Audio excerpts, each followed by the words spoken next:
Hello, everyone, and welcome to our session today. Bonjour Bonjour. à tous et bienvenue Happy National Health à Month. notre séance aujourd'hui. Bonne semaine canadienne de l'éthique My de la name is santé. Victoria Seville Klein. Je I m'appelle am the Victoria Civil officer of the Klein. Canadian Je Bioethics Board, suis chargée de and I'm really l'adhésion pleased to welcome you au to conseil this d'administration de la second Société canadienne de bioéthique episode this year et je vous souhaite la of bienvenue à notre Science deuxième Canadian séance, deuxième Bioethics. épisode de nos conversations sur la bioéthique canadienne. There are a few ways you can join our conversation today. Il y a plusieurs If façons you're de here for participer à notre conversation d'aujourd'hui. Nous avons le plaisir d'avoir l'interprétation simultanée qui est en direct et disponible en anglais et en français. Pour tout entendre dans une langue particulière, veuillez sélectionner cette langue à partir de l'icône interprétation au bas de votre écran. Si vous êtes talentueux et comprenez les deux langues, bien sûr, vous pouvez laisser l'interprétation sur original, ne pas écouter l'interprétation. Des sous-titres codés sont également affichés et vous pouvez les afficher pendant cette présentation. Et puis, nous aurons une période de discussion après les exposés. Vous pouvez poser une question à tout moment en utilisant la fonction QR au bas de votre écran. Vous pouvez poser votre question en français ou en anglais. Si vous avez une question pendant l'un des exposés, n'hésitez pas à la taper à ce moment-là et nous pourrons y répondre au moment de la discussion. Votre nom ne sera pas mentionné à côté de votre question, mais il se peut que les autres participants voient que votre nom soit affiché après qu'on ait répondu à la question. Si vous ne souhaitez pas que votre nom soit mentionné, veuillez sélectionner l'option permettant de poser la question de manière anonyme.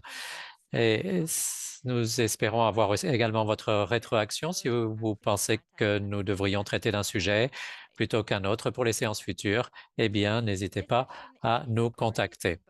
Cette séance fait l'objet d'un enregistrement en anglais et en français.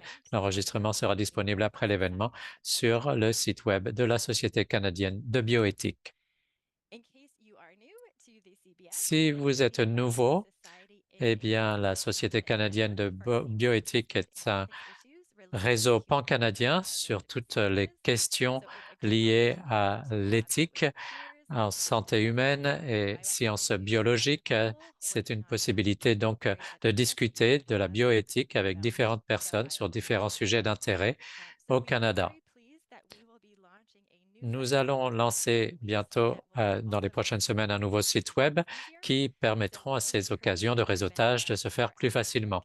Restez donc à l'affût de ce lien pour que vous puissiez tirer parti de toutes les nouvelles fonctionnalités qui seront offertes sur le site Web. Si vous n'êtes pas encore membre de la SCB, attendez le lancement de ce site Web et adhérez. Il y a beaucoup d'avantages que notre site Web vous apportera, y compris l'accès au répertoire des membres. Vous verrez quels sont les membres qui travaillent sur les sujets qui sont intéressants pour vous.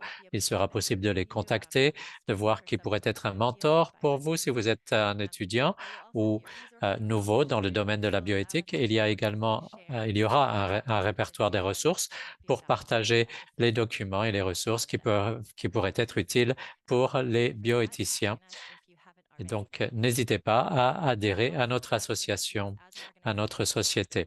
Vous pouvez également adhérer à la société en tant qu'organisme, en tant qu'organisation. Si votre organisation est intéressée par le sujet de la bioéthique, vous pouvez devenir membre et le leader de votre organisation pourra se joindre au Forum des leaders, qui est un forum qui favorise le réseautage entre les organisations à travers le Canada et coordonne des projets et des initiatives dans des domaines pertinents pour la communauté de la bioéthique.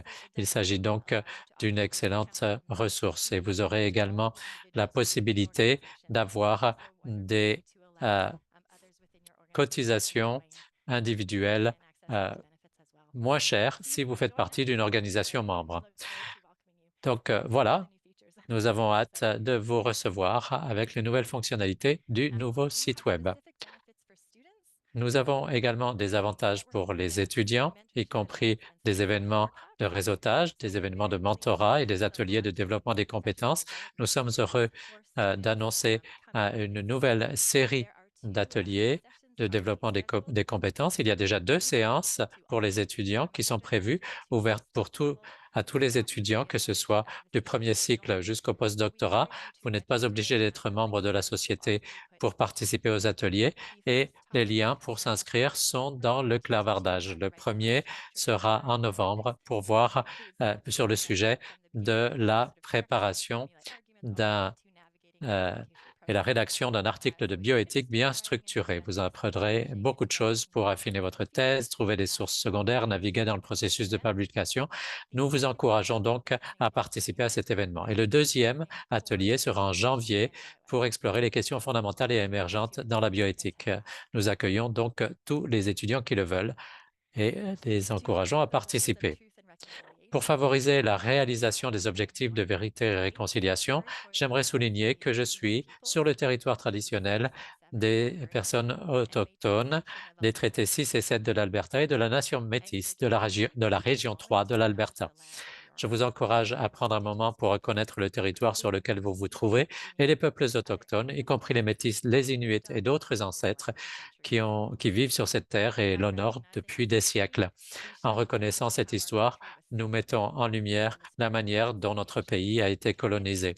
Et dans un esprit de réconciliation, nous nous engageons à remédier aux injustices du passé ainsi qu'au racisme et à l'oppression systémique qui perdurent à l'encontre des peuples autochtones de ce que l'on appelle aujourd'hui l'Amérique du Nord. J'aimerais maintenant parler d'une organisation vedette pour que nous en apprenions plus.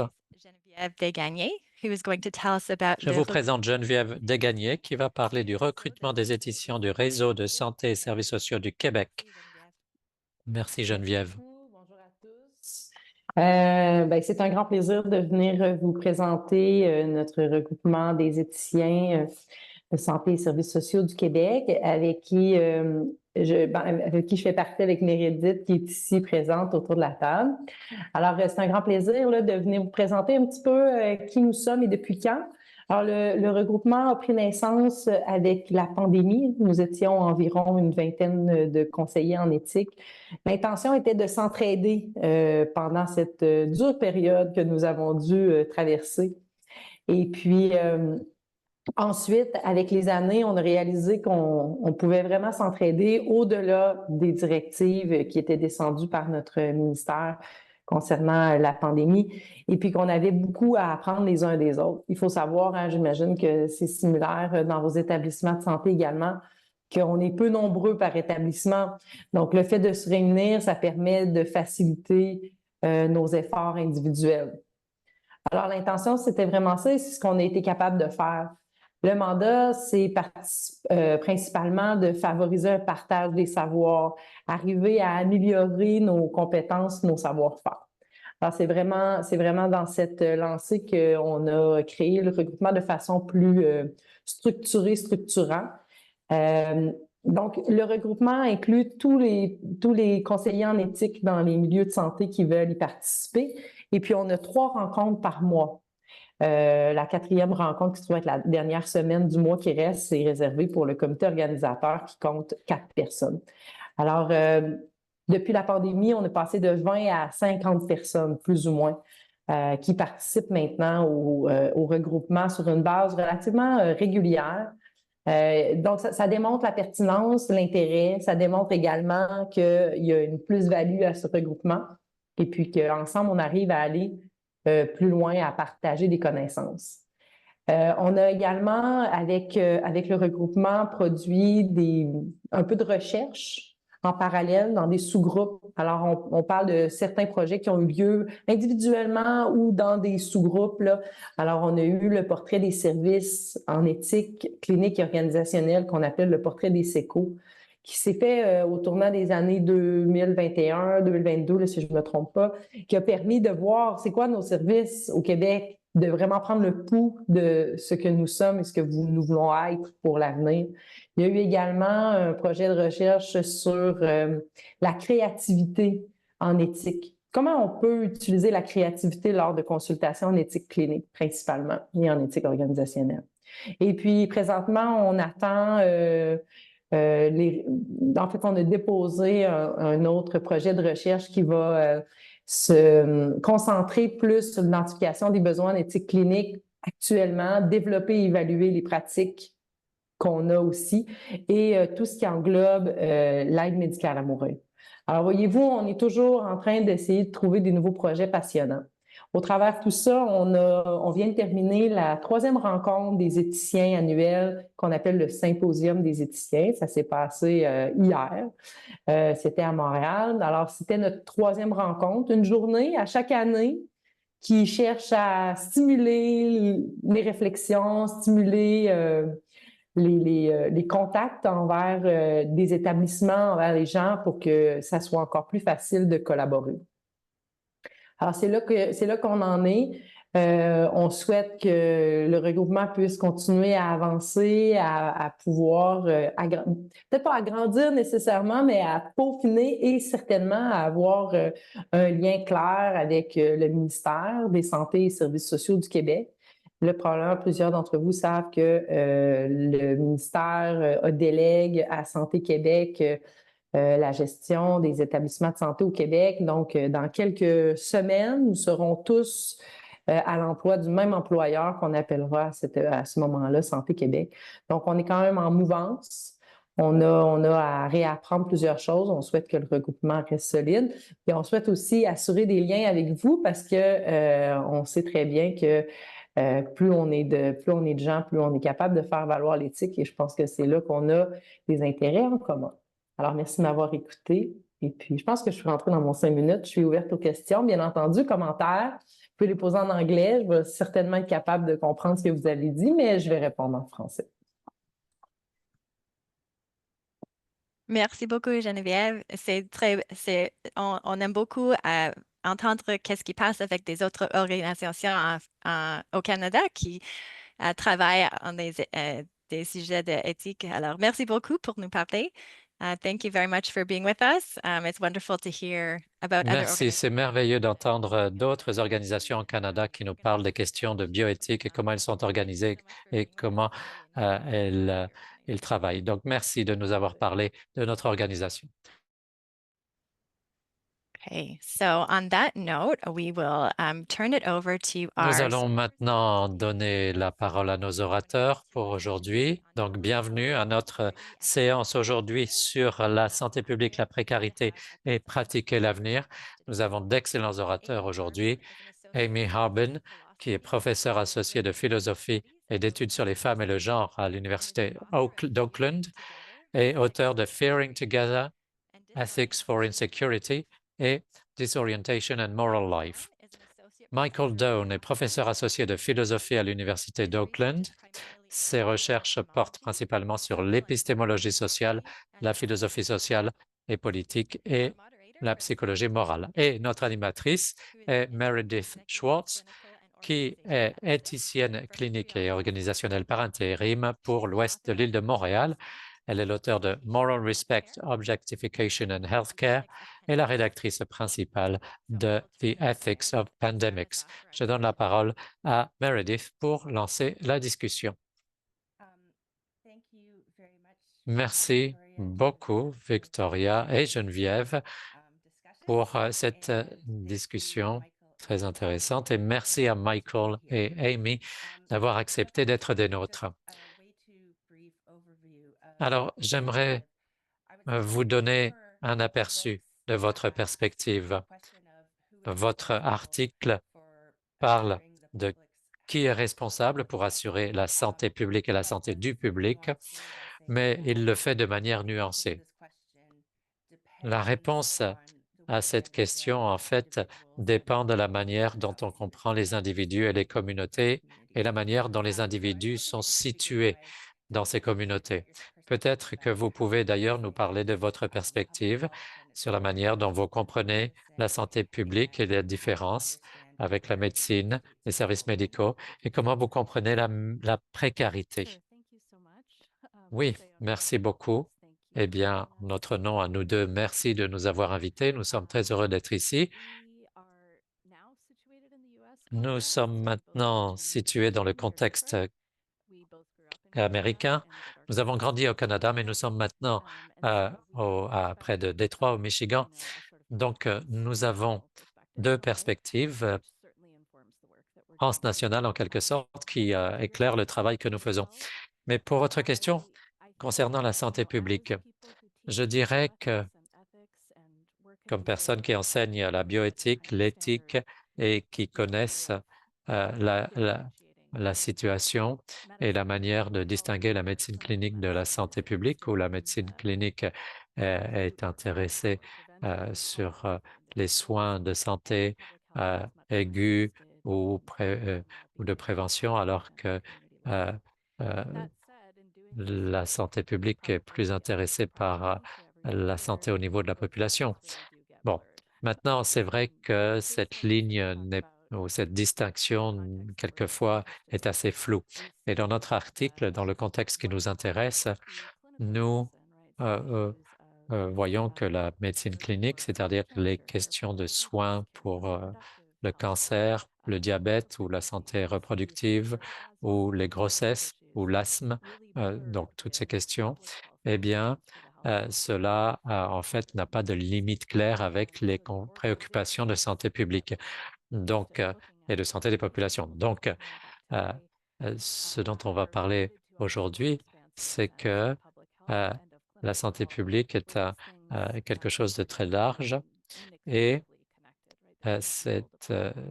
toute la santé publique est vraiment liée à la santé des individus. On ne peut pas comprendre comment répondre aux besoins de traitement en matière de drépanocytose si on ne comprend pas le racisme dans les communautés aux États-Unis, par exemple. Donc, un des groupes dont on parle, c'est les Black Panthers, qui ont appliqué la définition de 1948 sur la santé de l'Organisation mondiale de la santé, que la santé est un bien-être social qui est important pour le bien-être social et mental des communautés. Michael, souhaitez-vous ajouter quelque chose? Non, je crois que c'est quelque chose qui est très utile. Je dirais que la seule chose que j'aimerais souligner, en fait, c'est que quand on pense aux groupes comme le Black Panther Party et le Common Ground Collective, euh, ce dernier qui est émergé après l'ouragan Katrina à la Nouvelle-Orléans, donc ont une vue très large de la santé publique et cela inclut tout, la pauvreté, l'assainissement et d'autres aspects de la médecine clinique, mais aussi les changements climatiques, la réaction aux catastrophes, qui ont une implication importante sur les communautés et les populations. Et une des raisons pour lesquelles nous considérons que c'est important, et ce que nous avons remarqué, quand les bioéthiciens essayent de répondre à la question qui est ou devrait être responsable de la santé publique, eh bien, il y a souvent une tendance à se centrer sur un aspect particulier de ce qui pourrait tomber sous dans la portée de la santé publique, par exemple la planification des pandémies. Euh, il y a beaucoup d'éthiciens qui se centrent sur cela à l'heure actuelle et le public aussi en général, parce que nous venons de connaître une pandémie majeure et réfléchir à qui est responsable de se préparer, de la préparation à ce type de pandémie, c'est très important.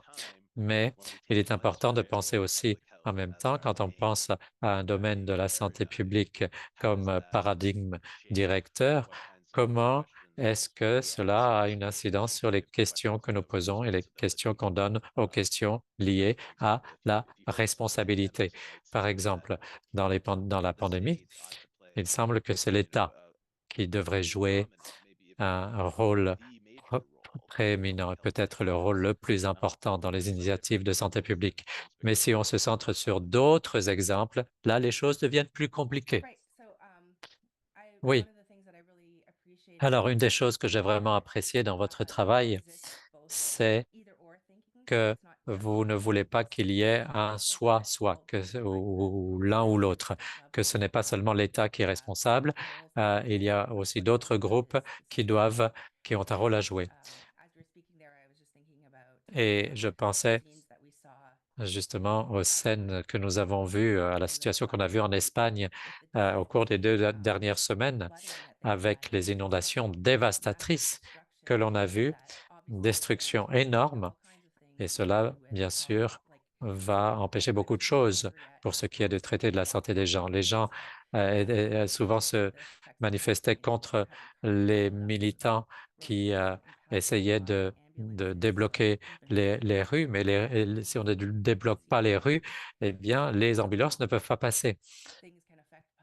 Mais les rues peuvent être débloquées par les grandes foules également de gens. Donc, ça pose un problème. Donc, il n'y a pas qu'un seul agent qui est responsable. Alors, vous parlez d'un modèle relationnel d'éthique, une approche relationnelle en matière d'éthique, ce qui permet d'avoir plusieurs perspectives en matière de santé publique.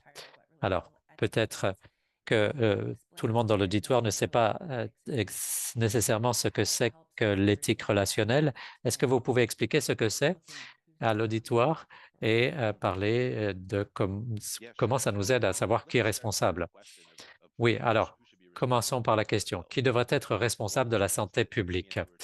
Une des choses que Amy et moi-même essayons de voir dans notre recherche, ce sont les différentes manières dont les bioéthiciens ont répondu à cette question. Euh, qui devrait être responsable de la santé publique et quelle est la réflexion que ces bioéthiciens proposent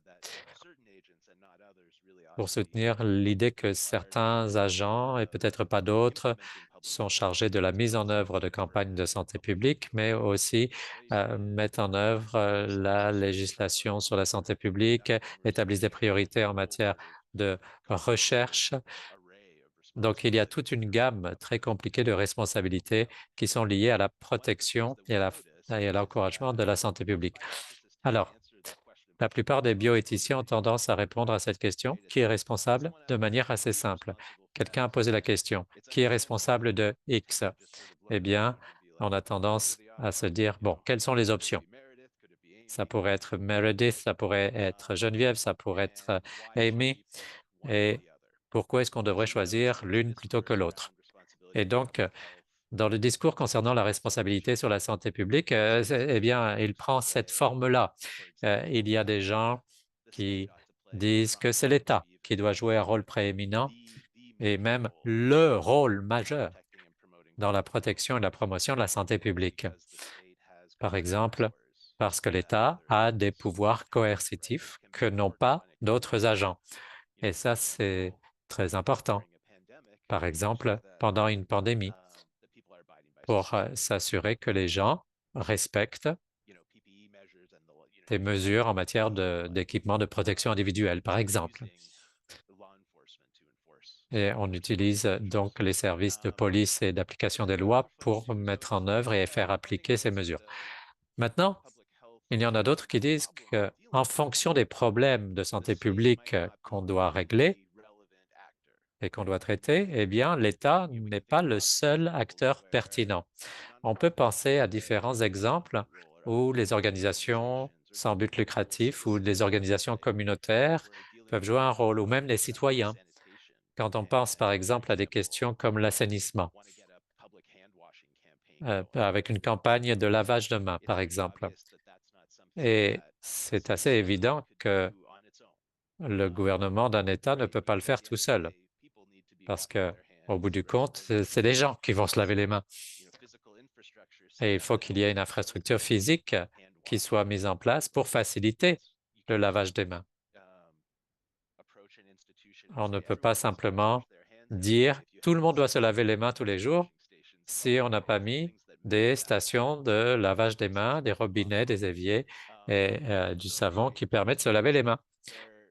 Et donc, on remarque qu'il y a certains bioéthiciens qui ont une approche axée sur l'État en matière de santé publique et qui disent que c'est l'État qui doit jouer le rôle le plus prééminent ou même être le seul à prendre la responsabilité de tout ce qui est lié à la santé publique, alors qu'il y a d'autres bioéthiciens qui ont une approche plus plurielle, qui considèrent qu'il y a l'État, mais aussi d'autres agences et agents qui doivent jouer un rôle à certains niveaux en matière de santé publique. Et on reconnaît que les approches liées à l'État et les approches plus plurielles ont en commun le fait que les agents ont des limites très délimitées. Il y a l'État d'un côté et il y a les organisations sans but lucratif et les citoyens individuels de l'autre. Et considèrent que les agents tels que constitués à l'heure actuelle sont comme ça. Donc, ils traitent les agents comme fondamentalement séparés les uns des autres et immuables. Ils les considèrent qu'ils sont comme ils sont maintenant et que ça va continuer comme ça. Ce que nous centrons, ce sur quoi nous nous centrons, en utilisant les travaux de Susan Sherwin et d'autres travaux de bioéthiciens canadiens, c'est que tous les agents, que ce soit l'État, des individus, des organisations sans but lucratif, des organisations communautaires, eh bien, toutes leurs actions sont influencées par ce que d'autres agents font ou ne font pas. Par exemple, la campagne pour le lavage de mains, comme exemple. Bon, dire aux individus qui travaillent dans les hôpitaux qu'ils sont responsables de se laver les mains, c'est inutile si vous ne fournissez pas les installations nécessaires pour qu'ils puissent le faire au quotidien. Il faut avoir des stations de lavage de mains. Et qui construit et met en place ces stations? Eh bien, c'est l'administration de l'hôpital. Et où est-ce que l'administration de l'hôpital obtient son financement? Donc, vous voyez que même pour quelque chose qui paraît aussi simple qu'une campagne de lavage de mains, il y a beaucoup d'acteurs qui sont impliqués. Et ce qu'ils font ou ne font pas va avoir une incidence sur les efforts des autres. Et donc, il y a des problèmes énormes de coordination. Et quelquefois, certains agents ne sont pas nécessairement les plus appropriés pour ce qui est d'appliquer les responsabilités, de mettre en place les responsabilités. Donc, plutôt que de répondre à la question qui est responsable de la santé publique en pointant du doigt un agent en particulier ou plusieurs agents, il faut prendre du recul et nous poser la question, qui est là? Qui est impliqué? Et qui devrait faire quoi? Avec qui? Et de quelle manière? De manière à atteindre et à accomplir certains objectifs en matière de santé publique. Et il faut faire aussi attention au contexte. Que se passe-t-il?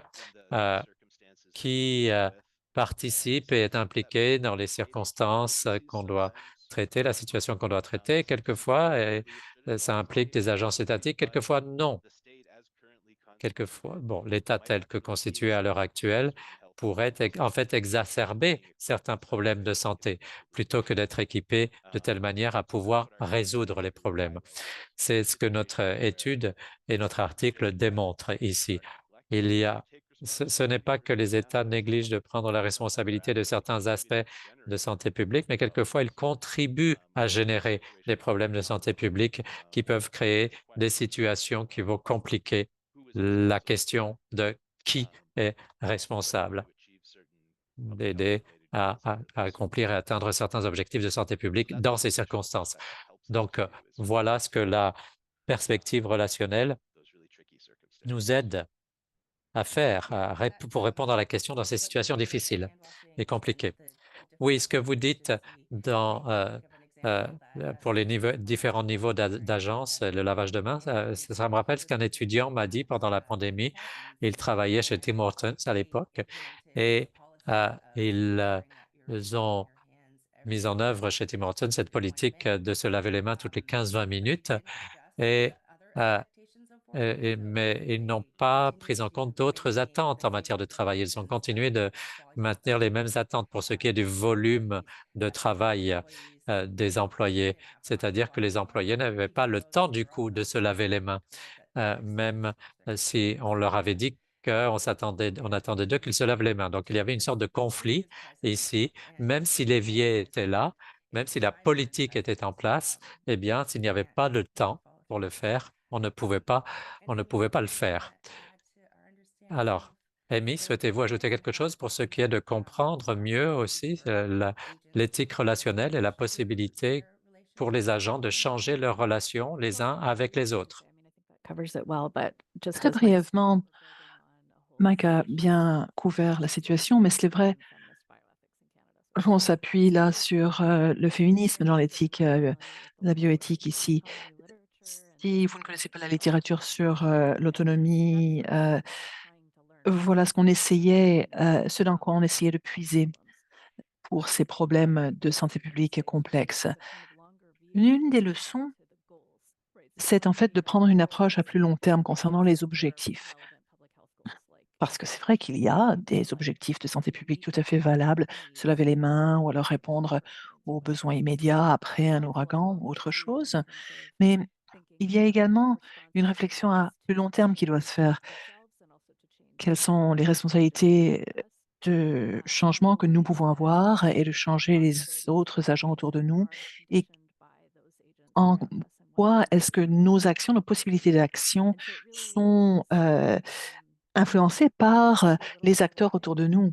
Tout cela peut paraître très complexe, mais si on réfléchit à tout cela dans le cadre de l'idée de créer de nouvelles relations et de comprendre toutes ces interactions, tous ces contextes-là, c'est l'intérêt en fait de l'éthique relationnelle, de comprendre que l'on ne peut pas simplement amener de force tous ces agents-là avec nous, mais il faut vraiment voir en quoi nos responsabilités et notre possibilité d'agir est conditionnée par tout cela et comprendre que nous sommes tous capables de changer, que nous changeons tous et que nous changerons tous alors que nous travaillons pour réaliser les objectifs que nous jugeons importants. Nous créons aussi les environnements qui créent les conditions pour nos actions futures.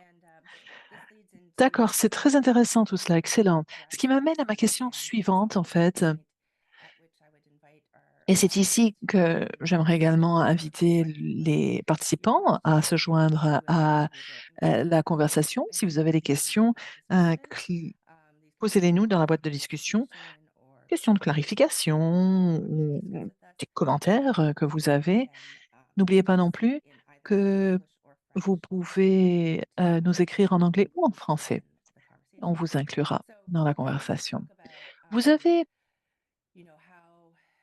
commencé par dire que nos actes peuvent faire changer les autres agents. C'est pas simplement les tirer avec nous, mais que nous faisons en fait une sorte de co-construction. Est-ce que vous pourriez nous parler en plus de détails de vos exemples du Black Panther Party, des Panthères Noirs et du Common Ground Collective et la façon dont ils ont utilisé la politique préfigurative pour élaborer leur programme de santé publique? Comment est-ce que cela informe l'approche de ces 2 groupes? Oui, dans notre article, nous parlons de cette notion de politique préfigurative. En 2 mots,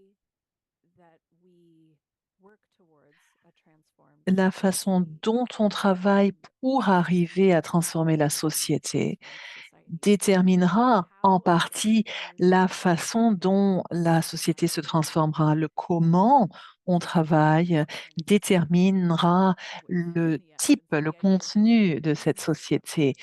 Le moyen, l'approche de la transformation a une certaine influence sur le résultat, sur la société transformée elle-même. Ce qui s'oppose à l'idée qui tient à dire peu importe comment on cherche à transformer les choses, pourvu qu'on y arrive, on peut adapter les choses plus tard. Certaines personnes disent il faut arriver à une révolution, peu importe, et puis après la révolution, on reconstruira la société. Dans cette révolution, peut-être qu'un petit groupe de personnes dicteront les choses, mais peu importe, lorsque la société sera transformée, on pourra alors créer une société meilleure.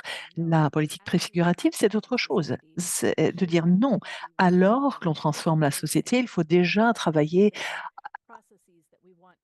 selon les principes et les processus que l'on veut voir dans cette nouvelle société. Les 2 gros exemples dont on a parlé dans l'article, donc des Panthères Noires et du Common Ground Collective, en sont de très bons exemples de situations où les gens ont, en cours de route, pendant la transformation, exploré la société qu'ils souhaitaient. Pour les Panthères Noires, par exemple, il y a toutes sortes d'autres campagnes de santé publique aussi similaires. Par exemple, ils avaient créé, mis sur pied des cliniques gratuites où travaillaient des médecins, des infirmiers, un personnel bénévole. Et alors qu'ils ouvraient ces cliniques, à un moment, il s'agissait pour chaque groupe des Panthères noires d'avoir une telle clinique. Et donc, non seulement ces cliniques permettaient de fournir des soins préventifs, de diagnostic, il y avait certains tests, certains traitements qui étaient proposés aussi, mais ça permettrait aussi d'améliorer les compétences des gens, les compétences interpersonnelles et puis scientifiques, en fait, via ces cliniques. Les Panthères avaient également, dans certains centres, des ambulances gratuites organisées par les gens, des dépistages de santé proposés de porte à porte aussi. Tout cela, dans tout cela, l'objectif n'était pas simplement de fournir des soins de santé et de gérer la santé publique, mais également de développer les capacités, les compétences pour aboutir au final à une capacité, une communauté, pardon, plus à même de prendre soin d'elle-même dans un contexte où il était très clair que les communautés noires ne pouvaient pas compter sur l'État pour la fourniture de soins de santé dans de nombreux cas. Euh, En fait, l'État créait ou exacerbait des problèmes de santé en, par exemple, ne traitant pas l'anémie falciforme ou en négligeant de développer des traitements. Donc voilà des exemples de préfiguration où on a cherché à créer une meilleure société, proposer de meilleurs soins de santé, tout en développant les capacités ce faisant. L'autre exemple que Michael Doane a mentionné, c'est celui du Common Ground Collective, qui a répondu à l'ouragan Katrina face à l'échec de la FEMA et de la Croix-Rouge. Euh, le Common Ground Collective a été présent, a créé toutes sortes de campagnes de santé publique très intéressantes avec des soins dans la rue. Et puis, cela a donné lieu à la création d'un centre de soins de santé qui a duré bien après, bien plus long. Il y a eu de la fourniture de nourriture gratuite, des soins juridiques, des foyers pour les femmes victimes, des soins de massage, d'acupuncture, des soins de santé mentale. Et puis, il y avait aussi donc une défense juridique des gens qui étaient menacés d'être renvoyés de chez eux, où il y avait des problèmes euh, pour euh, dans le domaine immobilier. Donc là aussi, on voulait une société transformée, plus à même de réagir au changement climatique, aux catastrophes, de prévenir aussi la violence policière, etc. Une situation où les gens auraient ce dont ils ont besoin, des soins de santé mentale aussi. Cela est souhaitable dans la société transformée, mais donc pendant la transition, il faut aussi donner aux gens la capacité de proposer tout cela, de fournir cela. Donc, ces deux exemples sont de bons exemples d'éthique relationnelle euh, où il y a donc cette interaction avec d'autres agents et puis il y a donc cette notion de politique préfigurative. D'accord, merci. Merci beaucoup. Cela clarifie vraiment l'importance de la politique préfigurative. Dans votre discussion, vous mentionnez aussi que l'on transforme les membres de la communauté, que l'on leur donne ces compétences et que la société va en être transformée aussi. Est-ce que l'État en est également transformé? L'État agent est-il lui aussi transformé par le fait de participer ou de résister à ces activités, car on sait qu'au moins dans la situation des Panthères noires, il y a eu une grosse résistance de la part de l'État à ces activités. On parle de toutes ces agences, de ces agents. Est-ce que tout cela s'applique aussi à l'État? Pour rebondir sur ce que disait Amy, on a vu effectivement qu'il y a cette tendance quand on étudie les Panthères noires ou le Common Ground Collective de dire «Ah, heureusement que les gens ont répondu présent quand l'État ne euh, tenait pas ses promesses envers les populations, que ce soit à Détroit ou en Louisiane». Nous voyons dans ce que c'est les Panthères noires et le Common Ground quelque chose de bien plus complexe que de simplement reprendre la responsabilité euh, de l'État, notamment parce que leur politique de santé, ce n'était pas simplement de remplir les lacunes de l'État, mais également de remettre en question de façon tout à fait exhaustive tous les aspects des programmes de santé publique que l'État administrait à l'époque. Par exemple, avant la création du Parti des Panthères Noirs à Auckland, bon nombre des membres fondateurs avaient eu toute une expérience de travailler dans la campagne anti-pauvreté de Lyndon Johnson. Et donc, ils avaient bien analysé la façon dont ces programmes anti-pauvreté étatiques fonctionnaient, comment ils aider les populations dans le besoin. Et donc, les Panthères noires ont développé une critique non seulement donc de l'État qui avait ses lacunes, mais également on dit que l'État était incapable de subvenir aux besoins des gens parce que, selon eux, l'État, en fait, faisait tout plutôt pour promouvoir, plutôt que minimiser la dépendance des gens. Et qu'en fait, les États ont besoin de fonctionner comme cela, sans quoi ils deviendraient obsolètes si les gens devenaient moins dépendants de ces programmes financés et fournis par l'État. L'État perdrait de sa pertinence et donc de son pouvoir, d'une certaine façon. Et donc, lorsque les Panthères ont conçu leur programme de survie, par exemple les cliniques que mentionnait Annie, c'était pas simplement reprendre ce que l'État ne faisait pas, mais c'était agir tout autrement. Par exemple, Amy l'a dit, la définition de la santé a été changée.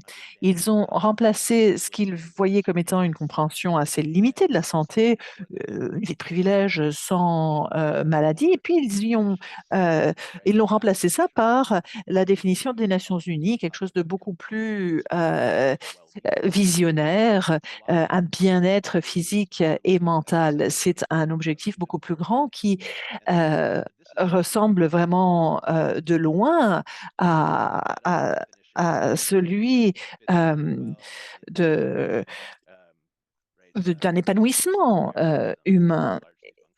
Et puis aussi, c'est vrai qu'il y a toute cette notion donc de société euh, capitaliste avec les compagnies d'assurance santé privée. Donc, ils remettent en question à la fois la vision de l'État et la façon d'administrer les soins. Donc, c'est vrai qu'il y avait cette division, Émile le disait, entre les prestataires et les récipiendaires de soins de santé. Et ce n'étaient pas les gens qui recevaient les soins qui déterminaient les politiques publiques. Donc, en faisant tomber ces divisions entre les bureaucrates et les gens qui ont besoin de soins de santé, ils ont modélisé une autre approche de la santé publique, en mettant l'accent aussi sur l'importance qu'il y a pour la communauté de contrôler elle-même ses soins de santé, contrairement à ces programmes de l'État de guerre contre la pauvreté, mais qui était tout à fait quelque chose qui promouvait la dépendance. Et il s'agissait plutôt donc de promouvoir l'indépendance des communautés, plutôt que de promouvoir la dépendance des communautés vis-à-vis de l'État.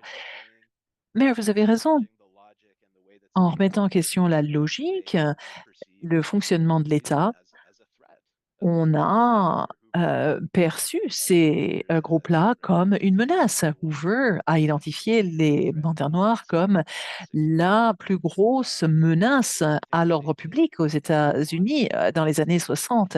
Mais en montrant les possibilités et en explorant ce que peut impliquer la santé publique, ils ont tout de même eu un effet transformateur sur la politique des États-Unis. Par exemple, les programmes de déjeuner et de lunch gratuits qui existent dans de nombreuses écoles publiques aux États-Unis sont largement un résultat, un produit des campagnes de survie.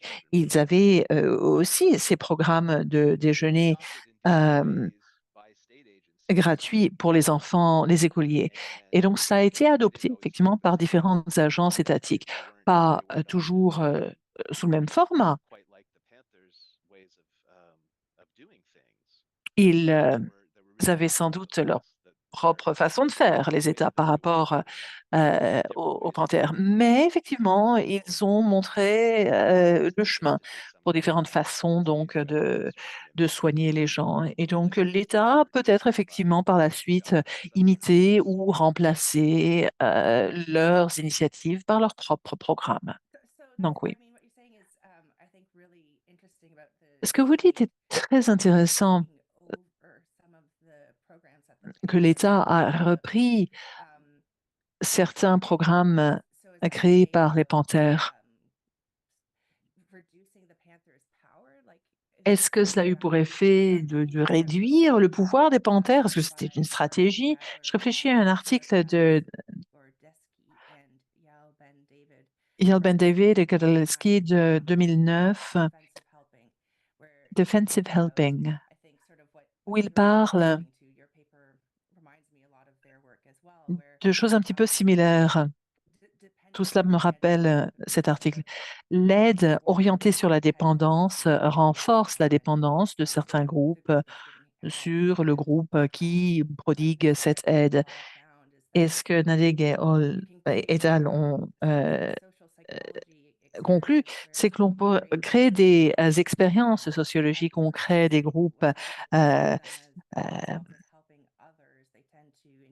de groupes et quand les gens aident l'autre groupe, ils ont tendance à créer donc cette aide qui promeut la dépendance, alors que quand ils s'aident elles-mêmes, enfin, et eux-mêmes se donnent un sentiment d'être très magnanime, alors que quand les gens ont le sentiment qu'ils aident les membres de leur propre groupe, on se rend compte qu'ils le font en développant les compétences dont vous avez parlé, en développant la capacité d'autonomie du groupe. Est-ce que vous pourriez nous en parler un peu plus, justement? C'est formidable si l'État a été transformé, a repris certains programmes communautaires, mais parfois on a le sentiment que l'État le fait pour euh, réduire le pouvoir de ces groupes-là. Oui, c'est vrai, tout à fait. Amy, vous vouliez répondre?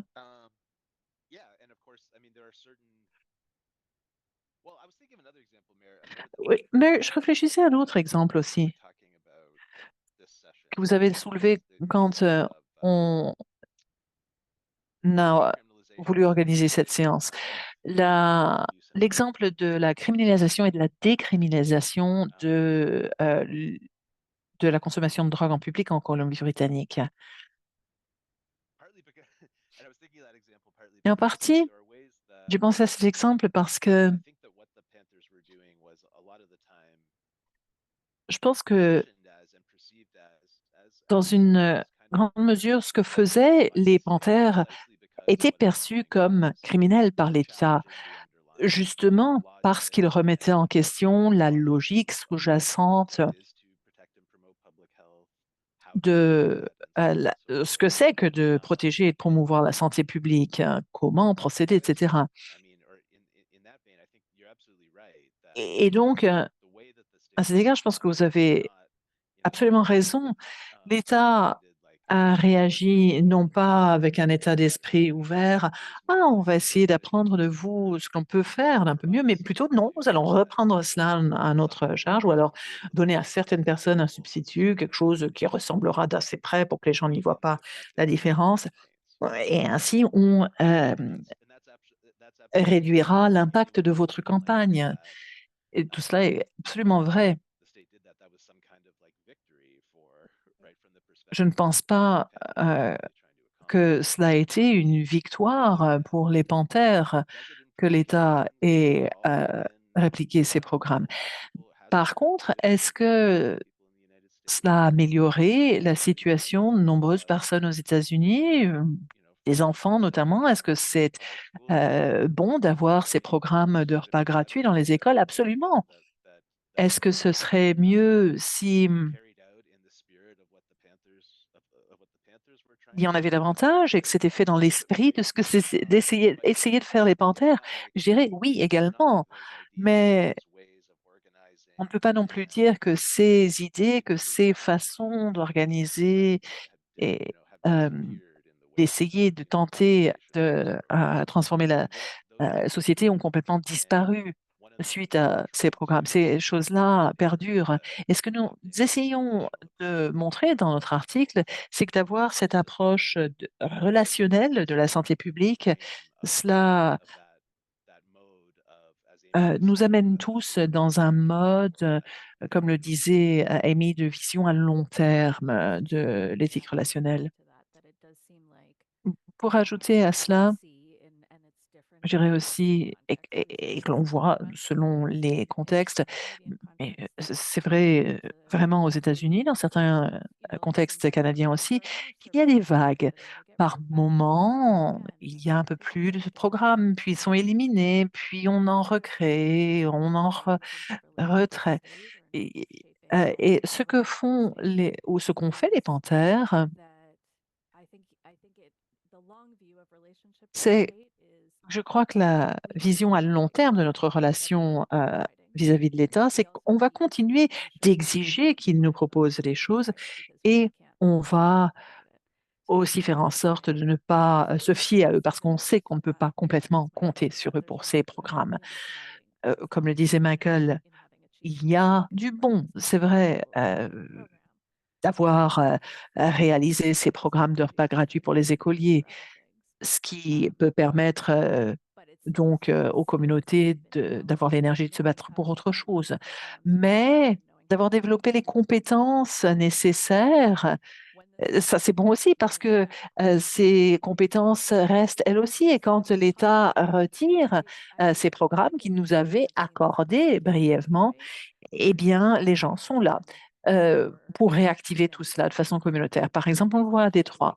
Pendant de nombreuses décennies, voire siècles, les gens ont été attaqués par l'État. Or, mais aujourd'hui, ils ont la capacité, les compétences pour répondre aux besoins des gens au niveau communautaire. Et ces compétences sont transmises de génération en génération dans les familles.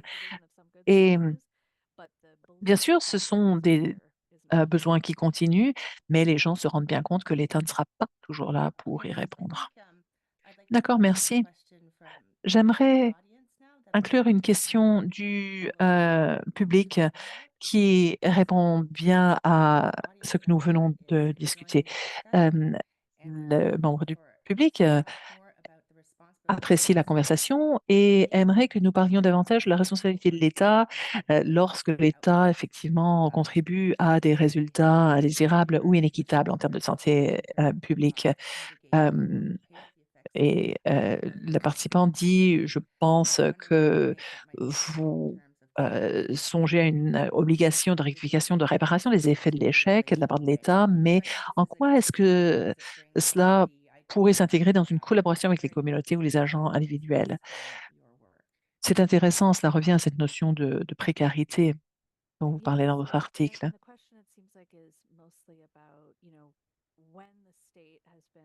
Ok, je crois comprendre. Dans cette question, vous voulez savoir donc si l'État a contribué activement à des résultats négatifs. euh, on dit sans doute, on veut responsabiliser l'État. Euh, Effectivement, vous avez raison. Il y a toutes sortes d'exemples, par exemple, les soins de santé pour les personnes queer et trans. Et ça a été vrai dans mon expérience au Canada et ici aussi aux États-Unis. On voit beaucoup d'organisations qui sont dirigées et organisées par des individus queer et trans qui voient un manque, un besoin de soins de santé pour affirmer le genre, par exemple, ou alors des soins abordables, euh, traitement hormonal ou chirurgie ou autre. Et donc, on voit la création de ces organisations dirigées, fondées par des personnes queer et trans. Et dans de nombreux cas,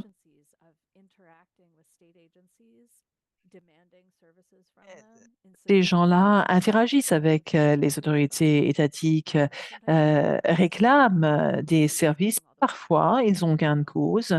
Cela a été le cas notamment avec ACT UP dans la crise du sida.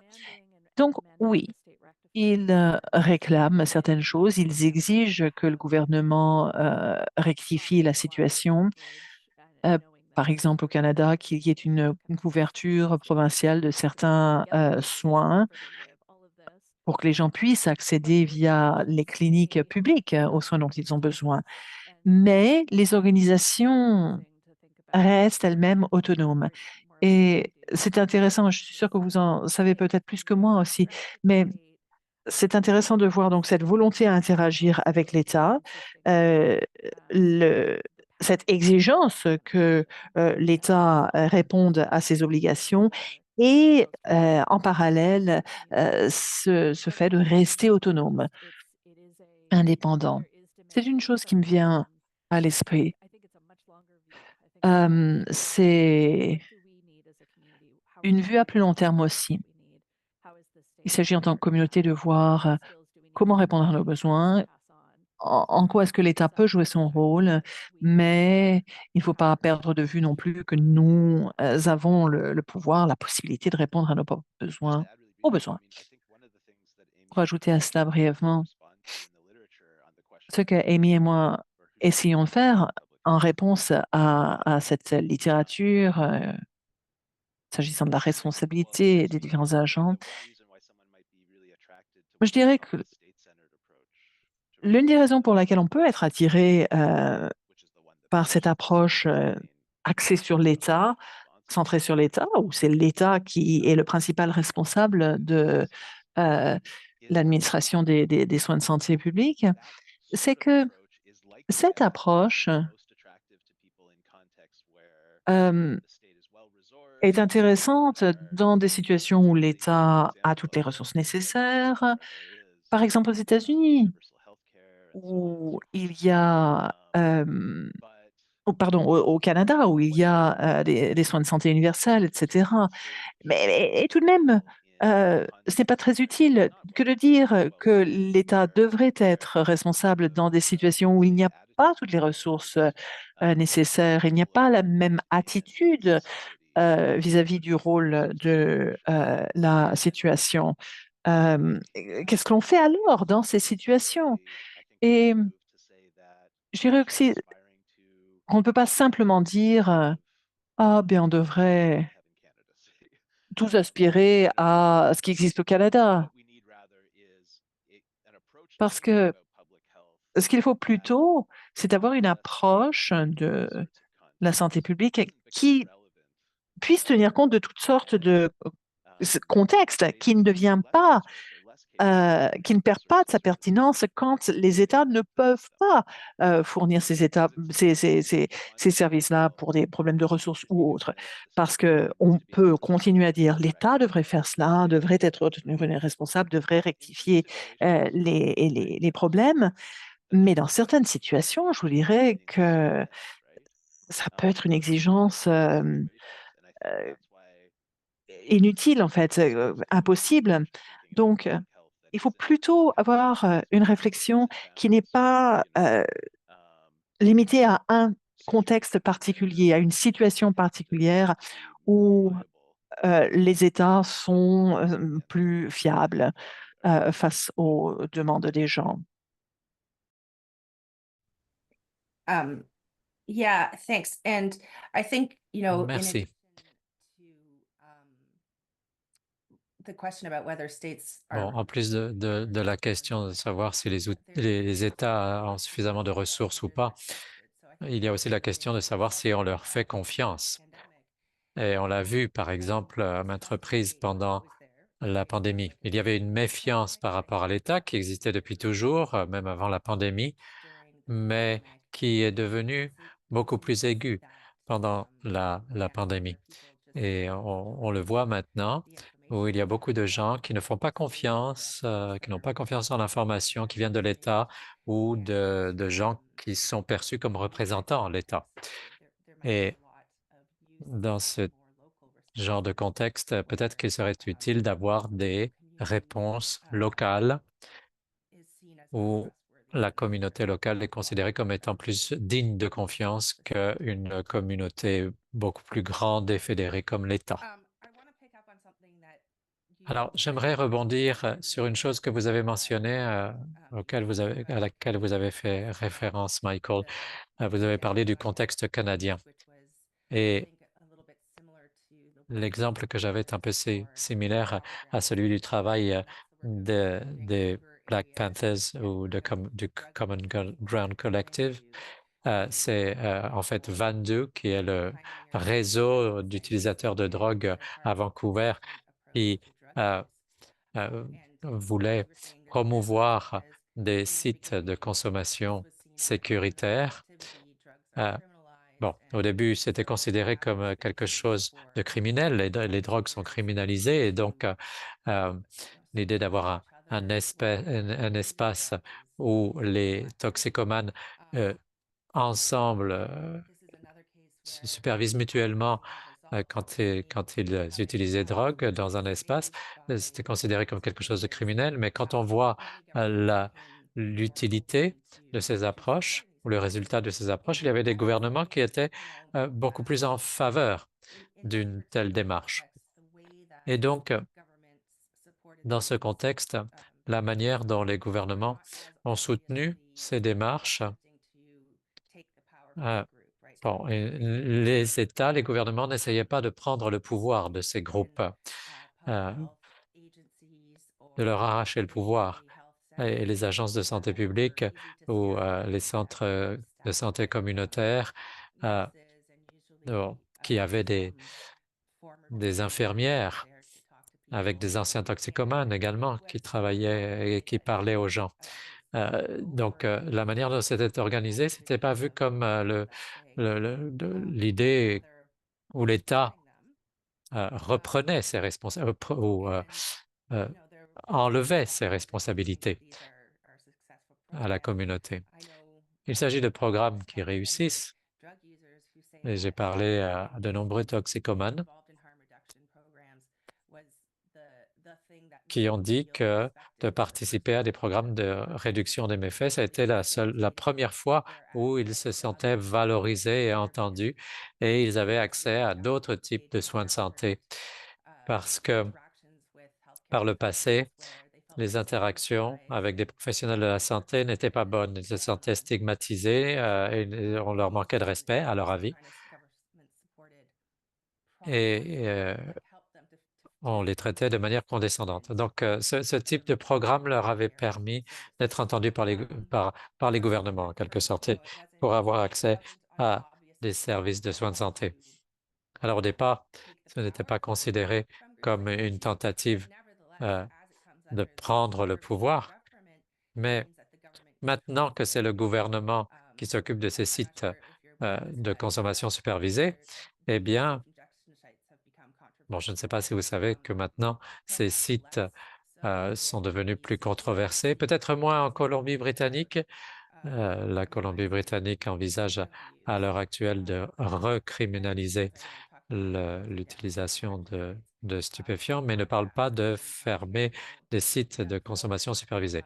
Mais contrastons cela avec l'Ontario, où le Premier ministre Doug Ford a décidé de fermer des sites de supervision. Et donc, bon, même là où le gouvernement soutient ces groupes, quand ça devient ensuite la responsabilité du gouvernement, le gouvernement prend le contrôle et a une attitude biaisée, disons. Oui, il s'agit d'un exemple fascinant, Meredith, et merci de le mentionner. Quand je lisais sur le sujet, je me suis tout de suite posé la question pour ce qui est de recriminaliser, criminaliser ou décriminaliser l'utilisation de drogue. Je crois que c'est le gouvernement NPD en Colombie-Britannique qui envisage maintenant de recriminaliser l'utilisation de stupéfiants dans les endroits publics, dans les lieux publics, et cela en raison de plaintes qu'ils ont reçues, par exemple des gens dans les hôpitaux publics qui signalent qu'ils ne se sentent pas en sécurité ou qu'ils se sentent mal à l'aise. Bon, peut-être que les gens peuvent décrire la situation de manière différente dans différents contextes, mais en tout cas, ils se sentent mal à l'aise en présence de personnes qui s'injectent des drogues dans un lieu public. Alors, la raison pour laquelle je pense que c'est un exemple vraiment intéressant, c'est que, en fait, ça démontre un peu les limites d'avoir une réflexion ou une perspective axée sur l'État en matière de santé publique. Alors, bien sûr, il y a différentes manières dont l'État peut répondre, peut réagir et reprendre les programmes d'injection ou de consommation supervisée. Et bon, c'était des gens de la base dans la communauté qui ont décidé de le faire. Ils avaient, avec des résultats de santé qui étaient démontrables et qui ont démontré ce que c'était que d'être appuyé dans la communauté et aimé dans la communauté par d'autres personnes qui étaient dans la même situation. Et s'ils étaient tout seuls, ces utilisateurs de drogue, ils tomberaient dans la dépression, encore plus dans la pauvreté. Et, et, et si on ne s'occupait pas d'eux, évidemment, ils ressentaient encore plus le sentiment de ne pas être pris en compte. Et donc, ce que Van a fait, ça a été une manière pour eux de se sentir inclus. Alors, c'est bien que le gouvernement ne reprenne pas tout cela pour remettre en question ou mettre à risque ce type de relation que les différents utilisateurs et usagers peuvent avoir. Maintenant, pour ce qui est de recriminaliser les drogues, bon, là, plutôt que de se centrer sur ce que fait Van Du et ce que le gouvernement de la Colombie-Britannique fait, par exemple de limiter les efforts de Van Du, ce qui serait important, c'est de voir tous ceux qui sont impliqués dans cet objectif de santé publique, c'est-à-dire s'assurer que les gens ont les soins appropriés quand ils doivent traiter leurs problèmes de dépendance, mais pendant que ces usagers continuent d'utiliser des drogues et qu'ils le font de manière sécuritaire, qu'en est-il des gens, par exemple, dans les hôpitaux qui se sentent mal à l'aise et qui le signalent donc, tellement mal à l'aise d'ailleurs qu'ils le signalent à la police ou au gouvernement? Est-ce que ces gens-là n'auraient pas un rôle à jouer, des responsabilités pertinentes concernant l'objectif d'aider les gens de la communauté à obtenir l'aide dont ils ont besoin et que les usagers de stupéfiants et de drogue puissent être pris en compte. Pourquoi dans ces conversations, on ne prend pas, bon, on prend en compte le fait que les gens priorisent leur sentiment de malaise plutôt que la situation et les besoins des autres dans la communauté, des besoins qui ne sont pas satisfaits.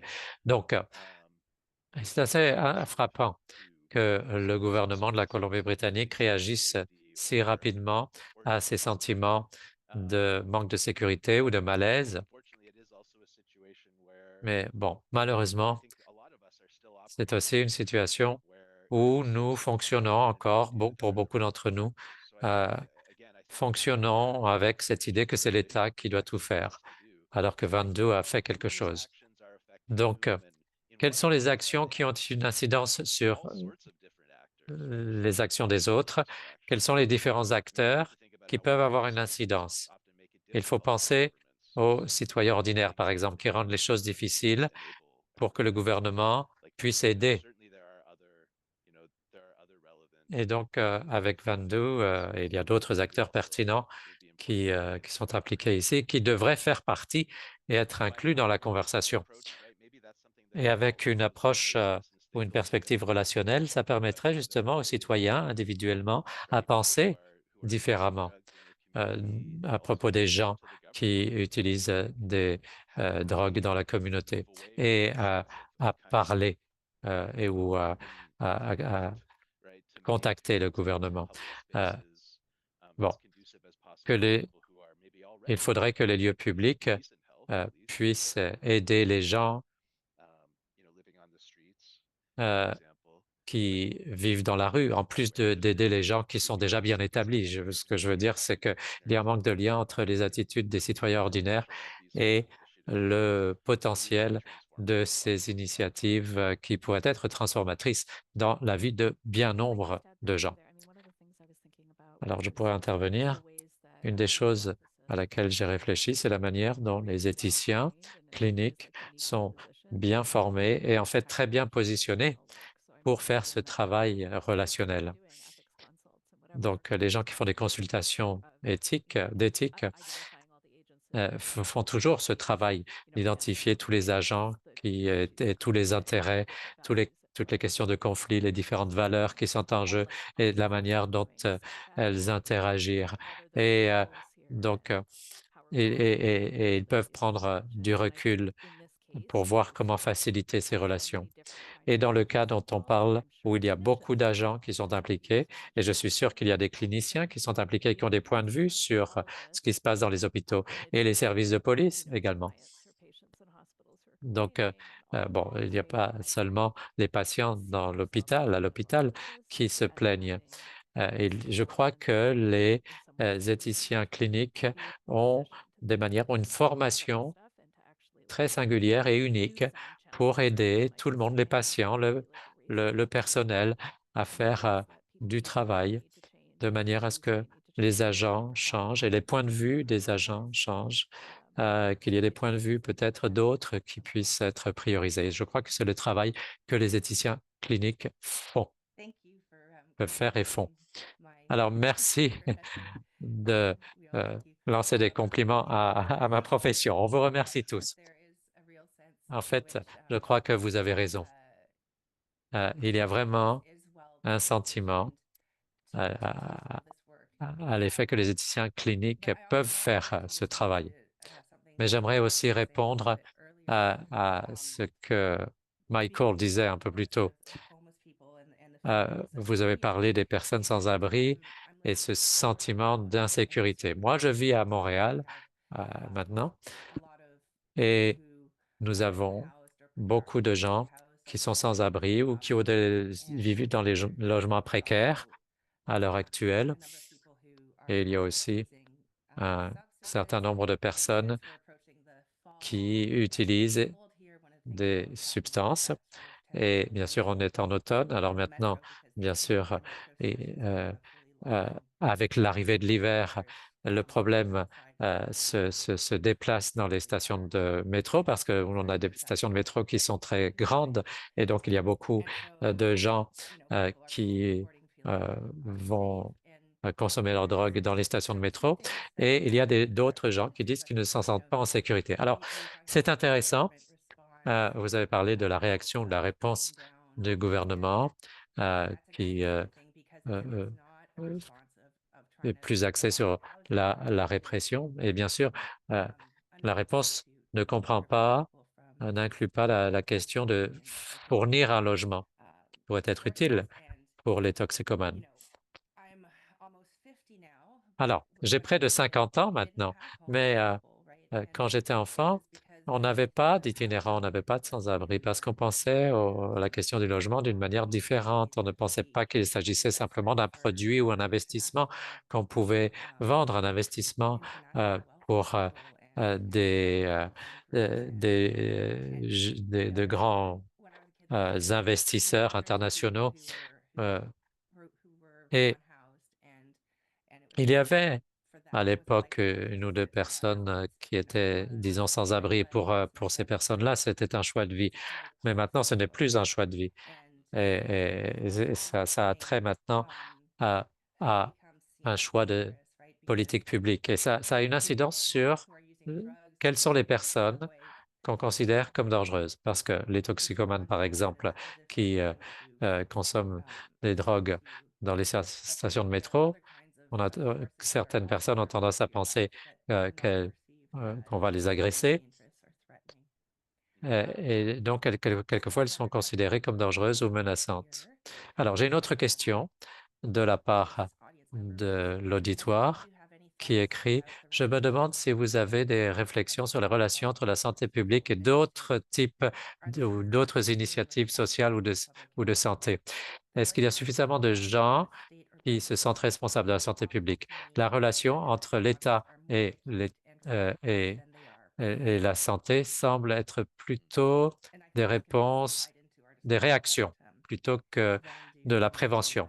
Bon, là, on peut revenir à la question de Vanzou à Vancouver et les questions les situations qu'on voit d'après la pandémie, les situations de précarité. Certainement. Est-ce qu'assez de gens se sentent responsables de la santé publique? Je pense que les gens commencent à se soucier de tout cela si leurs communautés sont directement affectées. Avec la pandémie de la COVID, on a tous été affectés. Donc, tout le monde s'est soucié de cela avec vigueur. Et la question est intéressante, effectivement, est-ce qu'on est réactif ou préventatif? Maintenant, depuis que c'est devenu moins immédiat comme crise, les gens se désintéressent un peu de tout cela. Je m'intéresse aussi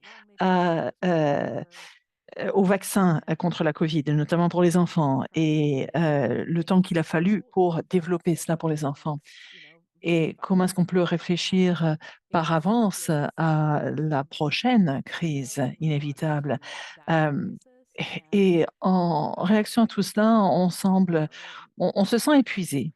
Épuisé face à cette crise qui vient de finir et puis épuisé parce qu'il y a, tant de choses à gérer qu'on se sent un peu impuissant à gérer tout cela. Donc effectivement, c'est un autre, élément. Nous vivons à une époque épuisante. Comment gérer ce burn-out face à tous ces besoins, toutes ces exigences? En soi, c'est un autre, problème de santé publique, cela. Face à toutes ces crises environnementales, oh tiens, c'est la saison des incendies de forêt, tiens, c'est la saison des orages. Il y a toujours ces crises environnementales, crises de santé publique, crises autres encore.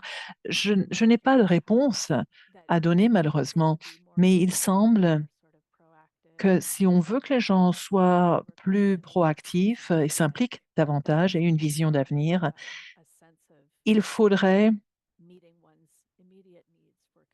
que l'on puisse aussi répondre à ses besoins, propres en termes de communauté, de santé, de bien-être. Parce que sinon, si on exige encore autre chose de vous, ça ne fonctionnera pas parce que les gens sont vraiment, épuisés. Alors, il faut se demander comment combiner cette invitation à être proactif, à avoir une vision de long terme à une invitation à créer de la communauté, à répondre à ses besoins dès aujourd'hui et maintenant. Ce serait une double invitation qui pourrait plus réussir qu'une simple invitation à l'anxiété pour l'avenir. Si je reviens à cet exemple, Mary, j'ai trouvé intéressant de lire quelle a été la réaction du gouvernement provincial face au sentiment d'insécurité dans les hôpitaux. Ils ont vu cela comme un conflit entre sécurité publique et santé publique. Ils ont dit que la décision de recriminaliser la consommation de drogue dans les espaces publics répondrait aux besoins de sécurité publique. C'est là un autre exemple intéressant, bien illustré par l'exemple des Panthères noires. Eux ont commencé en remettant en question ce qu'ils voyaient comme étant donc l'interprétation de la santé publique par l'État. Et on peut faire la même chose pour la sécurité publique. Comme vous l'avez dit, le fait que les gens vivent dans la rue, qu'il y a de plus en plus de personnes qui vivent dans la rue et c'est compréhensible, qu'ils consomment de la drogue en public. Tout cela, pour moi, c'est vrai, je comprends cela, je vois cela comme étant un problème de sécurité publique, le fait de ne pas avoir, de logement et cetera. Mais, l'approche des Panthères noires qui était donc de revoir, l'approche de l'État, de se dire, ce n'est pas seulement aux autorités, policières de réagir à tout cela, parce que ça, c'est un petit peu, limitatif. Vous l'avez dit aussi, il y a toutes sortes de façons par lesquelles les politiques publiques ont miné la santé et la sécurité publique et ce serait idiot de demander, à l'État ce serait futile de lui demander, de revoir ses politiques, parce que cela compromet la sécurité. Mais c'est intéressant de voir quelles sont les façons dont les définitions mêmes de santé publique et de sécurité publique, éloignent ou, ignorent, certains soucis et la façon dont tout cela est beaucoup plus ou pourrait être plus préventatif, Victor l'a dit. Une façon de faire, pour éviter, qu'il y ait des gens en prison, c'est, de donner, de proposer plus de logements et d'emplois pour que les gens aient une vie dignifiée et digne. Bon, merci beaucoup. Nous sommes presque à la fin de la séance. Je me demande si vous avez, un petit mot de la fin, l'un et l'autre? Non, pas vraiment. Merci vraiment de nous avoir invités à parler de tout cela. Je dirais que dans un sens, c'est déprimant, mais c'est aussi une occasion de voir qu'effectivement, à chaque année, il y a de nouvelles exemples de précarité. Chaque année, les conditions changent, les, capacités d'agence fonctionnent, de fonctionnement, changent aussi. Et donc je trouve cela très intéressant de revoir toutes, ces considérations et ces approches et de voir comment est-ce que l'on devrait agir un peu différemment d'une année à l'autre. Ma reconnaissance à vous tous d'avoir organisé cette séance. Merci, c'est beau de vous revoir, Mary, Victoria. Si vous ne le savez pas, hein, c'est, une petite réunion en fait de la communauté de la bioéthique, ici. C'est beau, c'est formidable. Je suis heureux de pouvoir participer à cette, semaine nationale de l'éthique. Merci alors, merci d'avoir, accepté de nous parler aujourd'hui. Comme vous le disiez, Amy, c'est intéressant de voir comment ces problèmes de précarité, évoluent, empirent dans le temps, je dirais. En tout cas, depuis que je vous ai entendu présenter pour la première fois l'état de précarité, semble avoir empiré. Ce que j'ose espérer, c'est que nous trouverons une façon plus robuste d'agir ensemble au niveau communautaire pour développer les compétences nécessaires pour nous aider les uns les autres à créer des vies meilleures. Un grand merci. Merci à Victoria et à la Société de bioéthique canadienne d'avoir organisé cette discussion et merci aux participants. Merci. En conclusion, merci à Michael, Amy et Mare.